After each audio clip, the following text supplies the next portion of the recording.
Le baiser, un emblème de l'affection humaine qui scelle les contes romantiques et résume une multitude d'actes d'amour. Mais lorsque ce symbole même de tendresse est échangé entre un humain et un chien, cela ouvre une boîte de Pandore d'opinions allant du dégoût à la joie. Embrasser ou ne pas embrasser votre chien? C'est la question qui divise discrètement les amoureux des chiens du monde entier. Que se passe-t-il lorsque vous embrassez votre chien? L'acte d'embrasser votre chien semble être une expression simple d'amour, mais scientifiquement, c'est une rencontre fascinante entre les systèmes biologiques de deux espèces. Lorsque les humains et les chiens échangent un baiser, ils n'échangent pas seulement de l'affection, mais aussi des millions d'agents bactériens à travers leur microbiome. Cela peut sembler effrayant, mais cela joue un rôle crucial dans la formation des systèmes immunitaires des deux parties impliquées. Les chercheurs ont noté que l'exposition au microbiote d'un chien peut avoir des avantages immunostimulants pour les humains, en particulier pour les enfants. Selon des études, les enfants qui grandissent dans un foyer avec des chiens sont moins susceptibles de développer des allergies et de l'asthme, grâce à l'hypothèse d'hygiène, qui suggère qu'une exposition précoce à certains microbes aide à développer un système immunitaire plus fort. Malgré ces avantages, la communauté scientifique appelle à la prudence. Les maladies zoonotiques, les infections transmises des animaux aux humains, peuvent également être un risque si l'hygiène n'est pas correctement gérée. Par conséquent, bien qu'il puisse y avoir des avantages immunologiques, il existe des limites claires qui doivent être respectées pour garantir que la santé n'est pas compromise. Alors que l'attrait émotionnel pour montrer de l'affection à travers des baisers est fort pour de nombreux propriétaires d'animaux, il est essentiel de considérer les implications pratiques pour la santé. La bouche canine héberge une multitude de bactéries entièrement différentes de celles trouvées dans une bouche humaine. Certaines de ces bactéries peuvent être nocives si elles sont transférées aux humains, entraînant des infections et d'autres complications médicales. Des experts comme le Dr John Oxford, professeur de virologie, ont souvent souligné les dangers de ces transferts invisibles, mentionnant des cas graves où des infections ont entraîné une maladie importante.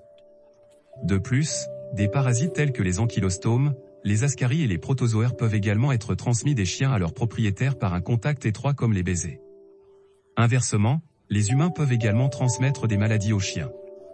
Les bactéries buccales humaines pourraient potentiellement conduire à une maladie parodontale chez les chiens, ce qui est un problème de santé courant chez les animaux de compagnie.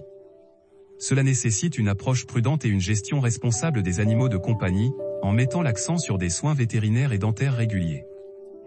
Au-delà des effets microbiologiques, il y a une valeur émotionnelle indéniable qui peut découler du fait d'embrasser son chien.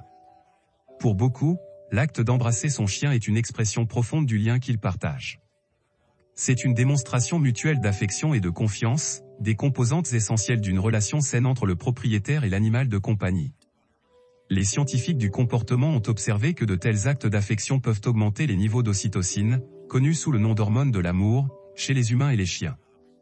Cette hormone joue un rôle significatif dans la liaison et peut renforcer la connexion émotionnelle et réduire le stress.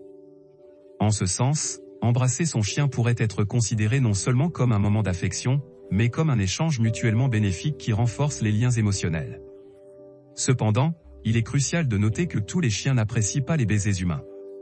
Pour certains chiens, en particulier ceux qui ont eu un passé difficile ou ceux qui ne sont pas habitués au contact étroit, un baiser n'est pas toujours le bienvenu. Reconnaître et respecter l'espace personnel et les niveaux de confort de chaque chien est aussi important que l'affection elle-même. Alors, où nous situons-nous sur le spectre des opinions sur le fait d'embrasser les chiens? La réponse réside dans une perspective équilibrée qui prend en compte à la fois les preuves scientifiques et les circonstances individuelles.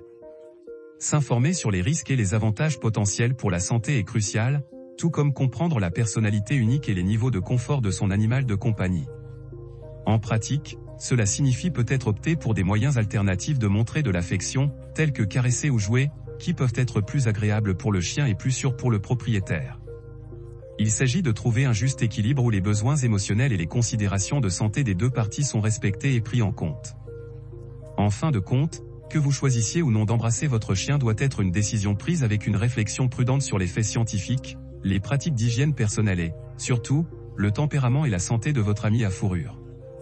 C'est un dialogue nuancé entre l'amour humain et les lois biologiques de la nature, un dialogue qui mérite une délibération compatissante et informée.